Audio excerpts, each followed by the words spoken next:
Hi friends, UK ಪಾರಿಜಾತ ಪಾಕಶಾಲೆಗೆ ನಿಮ್ಮೆಲ್ಲರಿಗೂ ಸ್ವಾಗತ. ಇವತ್ತು ನಾವು ಮನೆಯಲ್ಲೇ ರಸಗುಲ್ಲನ ಹೇಗೆ ಮಾಡೋದು ಅಂತ ನೋಡ್ಕೊಂಬರೋಣ ಬನ್ನಿ. ನಾನು ಮೊದಲಿಗೆ ಚೆನ್ನಾಗಿ ಹಾಲನ್ನ ಇಲ್ಲಿ ಕಾಸ್ಕೊಂಡಿದ್ದೀನಿ. ನಂತರ ಅರ್ಧ ನಿಂಬೆಹಣ್ಣನ್ನ ಇದರಲ್ಲಿ ನಾನು ಹಿಂಡ್ಕೊತಾ ಇದ್ದೀನಿ. ಇದು ಹಾಲು ಒಡೆದೋಗೋವರೆಗೂ ಚೆನ್ನಾಗಿ ಕಲಿಸ್ಕೊತಾ ಇರಬೇಕು. ನೀರಿನ ಅಂಶ ಬಿಟ್ಕೊಳ್ಳೋವರೆಗೂ ಇದನ್ನು ಕಲಿಸ್ತಾ ಇರಬೇಕು. ನೋಡಿ ಈ ರೀತಿಯಾಗಿ.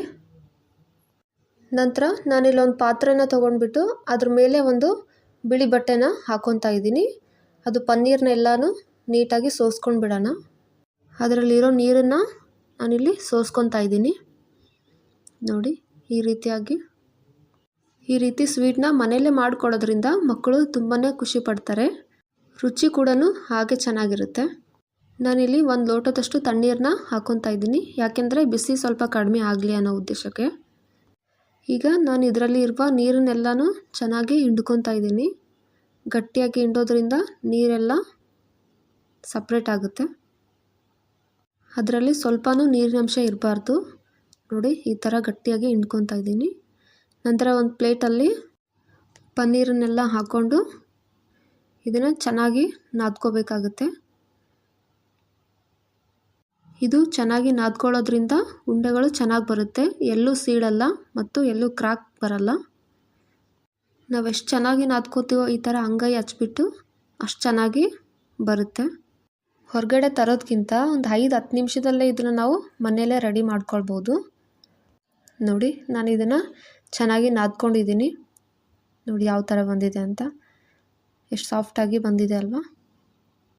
ನಾನಿಲ್ಲಿ ಚಿಕ್ಕ ಚಿಕ್ಕದಾಗಿ ಉಂಡೆಗಳನ್ನೆಲ್ಲ ಮಾಡ್ಕೊತಾ ಇದ್ದೀನಿ. ಈ ಥರ ಹಬ್ಬ ಹರಿದಿನಗಳಲ್ಲಿ ಈ ಥರ ಸ್ವೀಟ್ ಮಾಡಿದರೆ ತುಂಬ ಚೆನ್ನಾಗಿರುತ್ತೆ, ಬೇಗನೂ ಕೂಡ ಆಗುತ್ತೆ.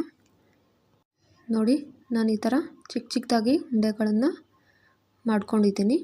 ಈ ಸೈಜಲ್ಲಿದ್ದರೆ ಸಾಕು. ನೋಡಿ ಎಷ್ಟು ಚೆನ್ನಾಗಿ ಬಂದಿದೆ ಅಂತ, ಎಲ್ಲೂ ಕೂಡ ಸೀಳಿಲ್ಲ ಅಥವಾ ಕ್ರ್ಯಾಕ್ ಆಗಿಲ್ಲ. ನಂತರ ಒಂದು ಪಾತ್ರೆಯಲ್ಲಿ ನಾನು 1-2 ಗ್ಲಾಸಷ್ಟು ನೀರನ್ನು ಹಾಕ್ಕೊತಾ ಇದ್ದೀನಿ. 1 ಕಪ್ ಸಕ್ಕರೆ ಕೂಡ ಇದರಲ್ಲಿ ಹಾಕ್ಕೊತಾ ಇದ್ದೀನಿ. ನಿಮಗೆ ಸ್ವೀಟ್ ಜಾಸ್ತಿ ಬೇಕು ಅಂದರೆ ಮೇಲೆ ಅರ್ಧ ಕಪ್ ಎಕ್ಸ್ಟ್ರಾ ಕೂಡ ನೀವು ಹಾಕೋಬೋದು. ನಾನು 2-3 ಏಲಕ್ಕಿನ ಹಾಕ್ಕೊತಾ ಇದ್ದೀನಿ.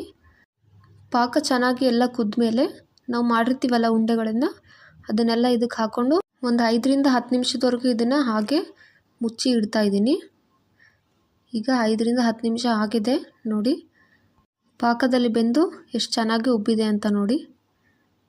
ನೀವು ಮನೇಲಿ ಒಂದ್ಸಲಿ ಟ್ರೈ ಮಾಡಿ ನೋಡಿ.